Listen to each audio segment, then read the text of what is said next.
Friday, everyone. We're going to be going through a 10-part series for the assessment with our new trainer here in Santa Monica, Jimmy. Make sure to follow him on Instagram and YouTube. What are you on YouTube? Jimmy Dabney. Okay, there's Jimmy Dabney. And we will take you through the assessment that we've combined over the years of other gyms such as Equinox and Lifetimes and boutique gyms to take what we feel is the best. And this is our meat and potatoes of how we assess people. So before we get into the assessment, let's talk about leading up to the assessment. So what we have here at Show Up Fitness is you'll find us through YouTube, through Instagram, through Google, Yelp, and then you'll submit an inquiry to work with one of the trainers. We will set you up with who we feel is best, and then we will notify the trainer, and then that time will be set. You get one complimentary assessment. If you work at a corporate gym, Equinox, Lifetime, you get two. EQFIT, there's 1 hour, and then you'll schedule the next one for another hour. Here we just do one. And when we do it, I'm gonna have Jimmy share with his process, but we typically like to get 90 minutes. The more confident and more experienced you are, you can probably get it done within 60. You just don't want to be rushing the assessment, having a client coming in and they can feel that inertia that you're trying to get them out of there. So confirm the appointment. Most importantly, professionalism.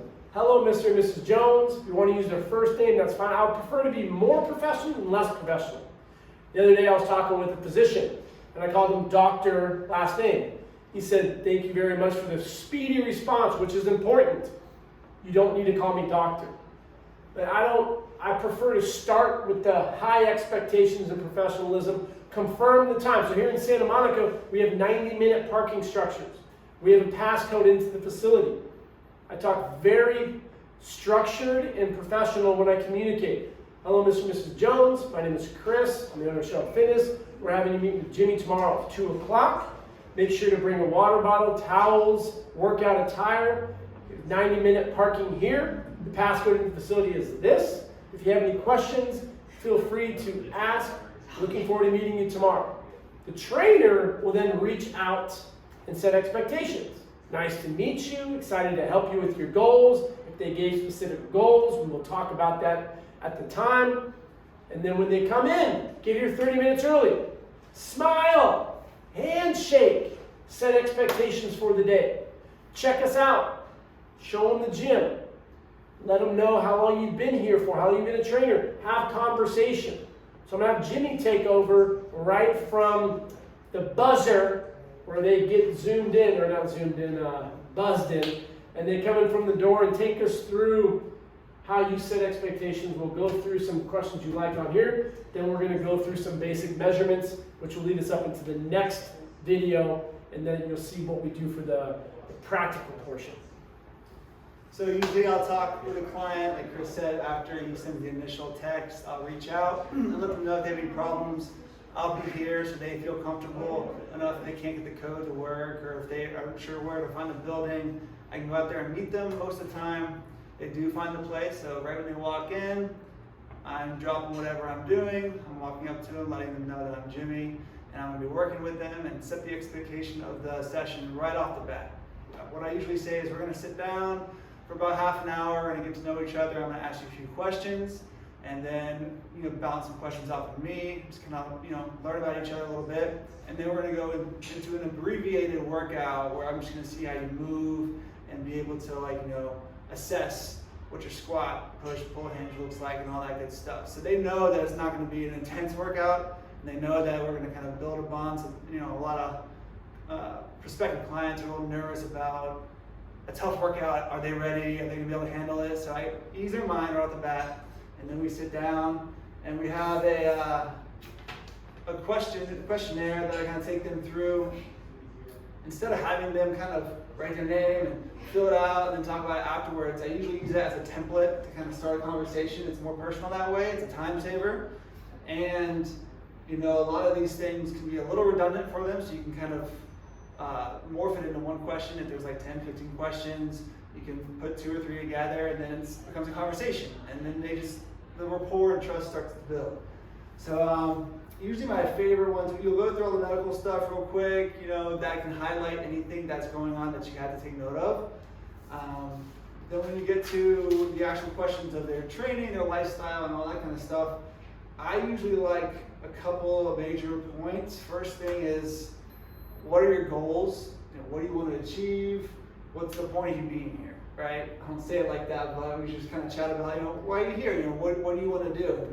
Then they kind of start talking about like where they are in their life, what they want to kind of change to improve their lifestyle, all that kind of good stuff. And that gives me an idea of where they're headed and how specific they are about their goals. And I can help kind of sharpen that up for them. And sometimes they can't finish a sentence because they're trying to figure it out, but that's when you can jump in and be like, totally understand where you're coming from. You just want to kind of get fit and work out in your everyday life. You want to like compete in an Olympic lifting type of competition or anything like that. So they're like, oh yeah, you totally get me. They get me. So that's good to do. I also like to talk to them about what are they doing currently exercise-wise, and have they ever worked with a personal trainer / nutritionist before? Instead of like chopping it up, kind of morph it into one. And a lot of times they're like, I'll do some bodyweight stuff, I'll do some classes like the Orange Theory, I'll go for a run, or I like to bike, I like to swim.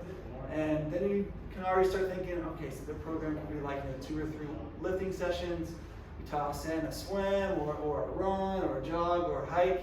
And then now you're already starting to cultivate their lifestyle for them, or at least help them start to build it and relate to them, right? I think the former trainer, if they've worked with a trainer, is important because you can be like, what worked for you? What didn't work for you?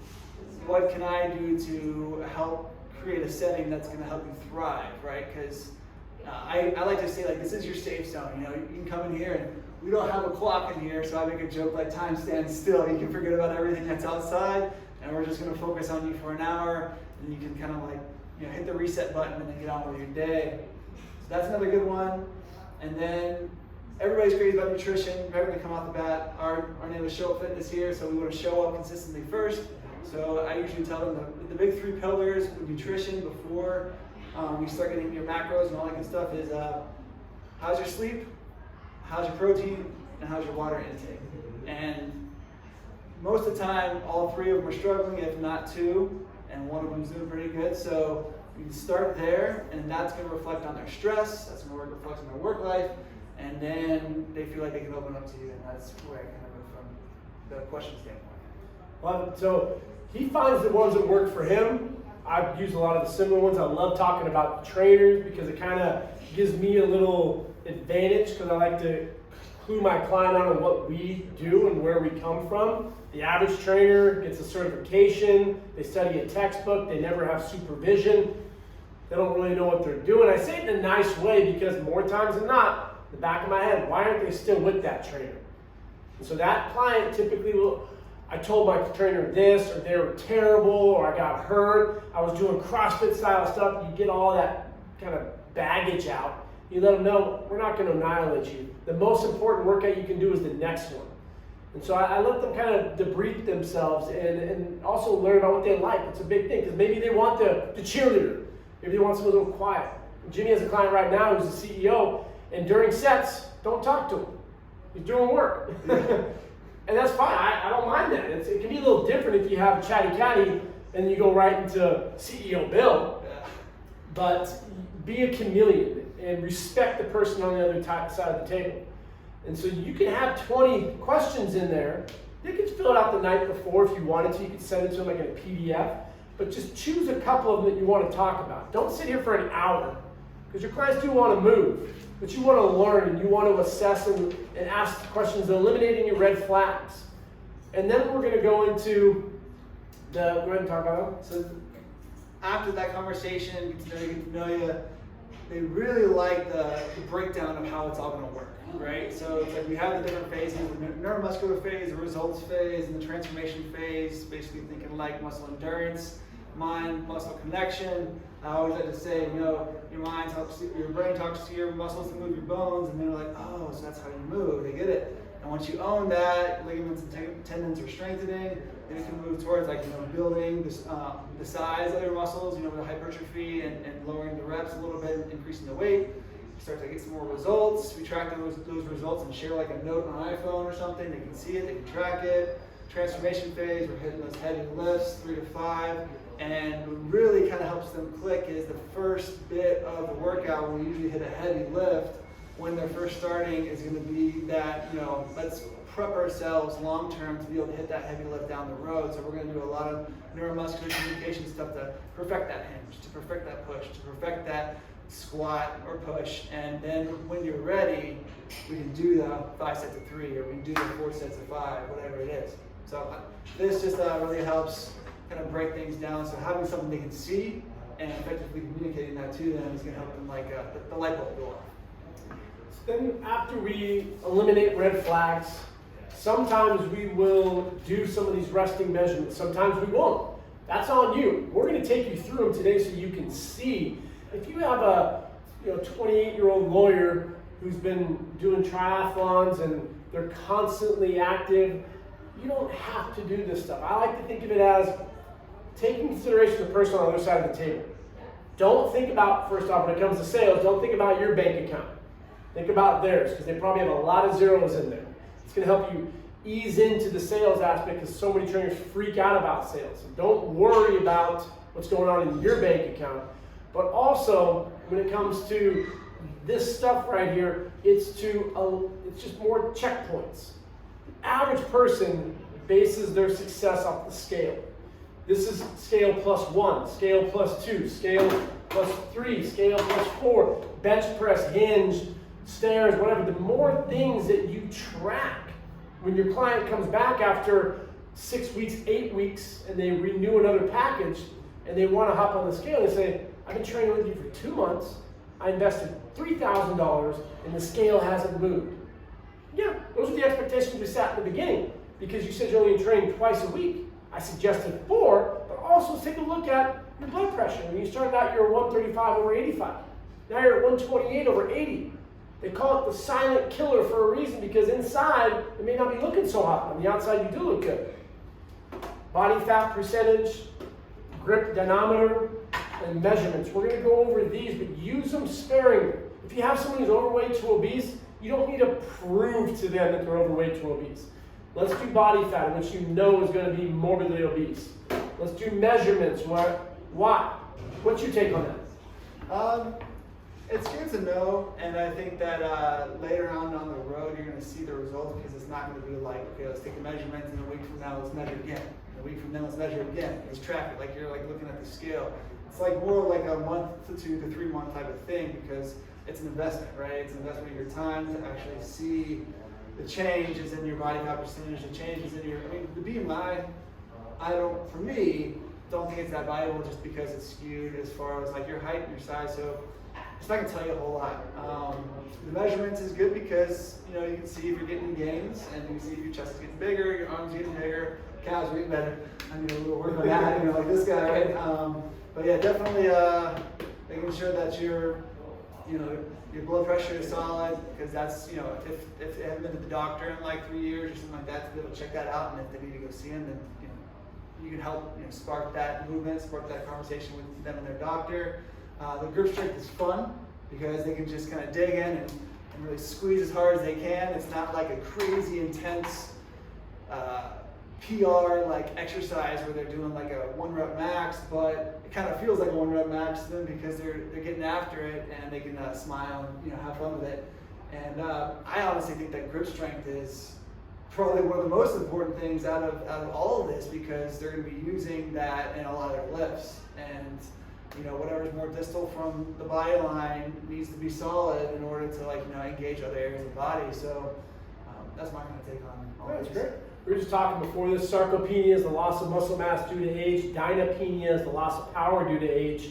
As we get older, if we're not strength training, not talking about swimming or biking, strength training with resistance, you're going to lose that ability to catch yourself if you're going to fall.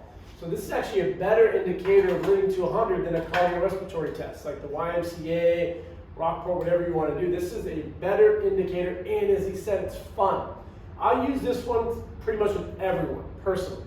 Elderly people, definitely, but I don't make them feel bad. It's more like, let's have some fun, let's check out what that strength is, because I want to record it to show their success in the future. Body fat, I only do if someone wants it. I will tell them, we can do it if you like, Only person I don't do this, which is called a BIA, bioelectrical impedance analysis, is someone who has a pacemaker that can jack them up. So you don't want that. They'll say, well, this isn't that accurate. It's always the people who don't like the number. It's actually very accurate. 3 to 5% error. I've done this with a group of students, done the hydrostatic with a group of students, and 4 students had the same exact percent with this in the water. Does it have some fallacy, whatever we're looking for, fallacies? Have some false percent error maybe is a better one. But it's basing it off of lean muscle tissue. So if you're dehydrated, it sends a signal through your muscle. If your muscle is 70% water, it's going to displace that dehydration as fat. It's one checkpoint. It's not, I don't like the calipers because I don't like making my clients feel uncomfortable. The blood pressure I typically do with medical professionals. So if I have a doctor come in, I'm going to do it with them because I'm going to show off. Because a lot of times they'll forget, like, oh yeah, 135 or 85. Like, yeah, it's pre-hypertension. Like, what? Yeah. Anything more over 130 or anything over 85 is pre-hypertension. And if a client is overweight to obese and they haven't been to a doctor in a while, I'm not going to say I'm doing it because of that. I'm going to say these are things that we do. Because I'm just naturally looking out for their best interest, and the last thing I want is to kill someone. And if they're overweight to obese, there's probably a good chance that this number is going to be high, so it gives me data not to kick the shit out of them in the workout. And the last group is elderly. Really like doing it with elderly for the professional aspect. If you're a 21, 22-year-old trainer, the expectation is you're a Nimrod. You're just going to kick the shit out of them. You sit down, set expectations, you look the part, you smile, you do blood pressure, like, oh, I didn't know trainers know that stuff. Yeah, I know a lot of stuff.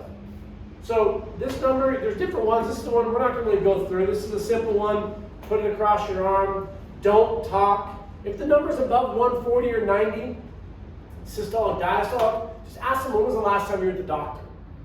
And if they have been recently, don't record greater than 140 over 90. Keep it less than that. So you're telling me that your blood pressure is normally 130 over 80 if it read 150 over 100. I would like to get medical clearance, but maybe you'll have some pushback from your clients. So then maybe they had some caffeine. It'll spike it a little bit, like maybe 3 points, nothing crazy. Sleep, stress, those all play a larger role in blood pressure. It's more so just to be mindful of that individual. And then, so this one, we went over a little bit. We're not going to go over that one. Body fat, have a chart so you can show them BMI, body fat. The difference is one takes into consideration muscle mass, which this and the BMI doesn't. Grip strength, just play around. This is like 20 bucks. This is a Camry one. You can get it on Amazon. Just go through the different settings. I'm going to have Jimmy take me through the measurements and how he does it so you guys can see. We typically like to do the arm, we'll do chest. For guys, we'll just do belly button. For girls, you do waist, so the circumference is the smallest part.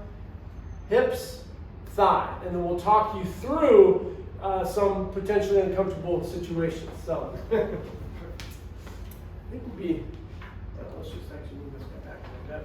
Let's get it out the day. Okay.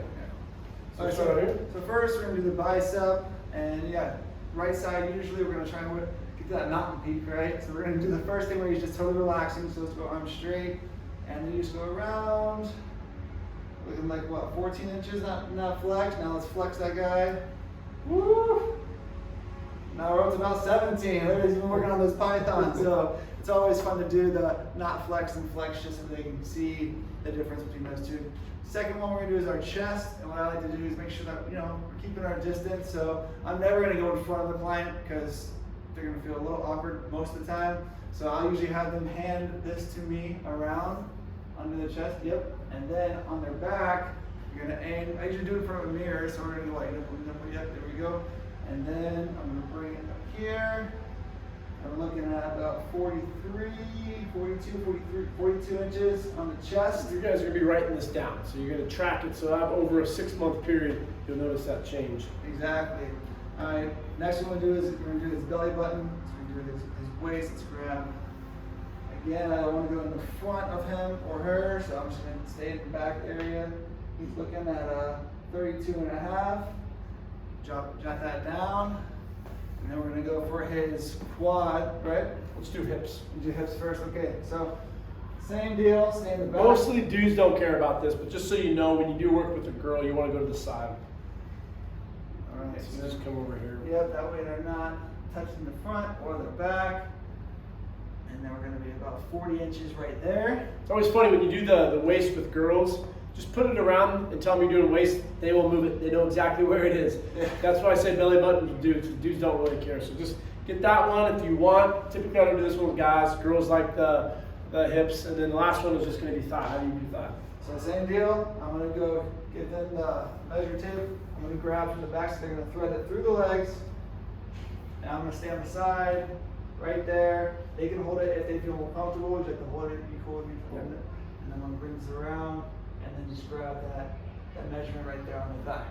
And then general measurements, you know, all these big major points, jot them down. Look professional, they love it, they have some stats, and you kind of move on to. If you want to do both sides, you can. Just document it in the paper. Some people will go above the patella. So if someone is kind of shorter, you don't want to go 10 inches above. You're getting in their happy zone. So be mindful. If you want me to do these measurements, we can do them. With technology today, one of the better ones is phone. Have your client take it before, have them keep it at home, and you can check it out a couple months later. Here's the assessment, day 1. Check out our next one, Jimmy, Show Up Fitness. Also can find him on Instagram. What's your Instagram? Get So Live Fitness. Have a great rest of the day.